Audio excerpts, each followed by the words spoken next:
Hello and welcome to day 35 of Bedtime Welsh. Didn't forget today, just had a monstrously busy day, but here we are, we did it.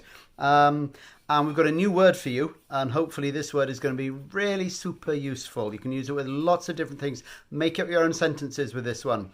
And the word for today is because. And there are actually two ways to say because in Welsh, but we're going to go for the more common one, which is achos. Achos. So because is achos. So give me because. Achos. Achos. Achos. So now give me because I'm going. Achos dwi'n mynd. Achos dwi'n mynd. Okay, now give me because I'm speaking.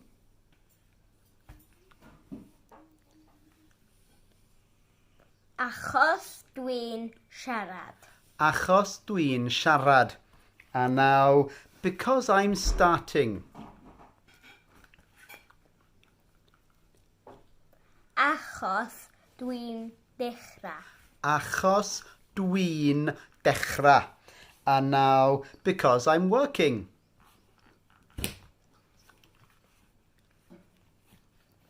Achos dwi'n gweithio.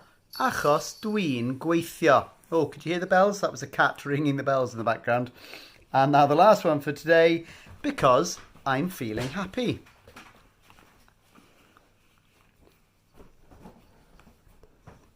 Achos dwi'n teimlo'n hapus. Achos dwi'n teimlo'n hapus.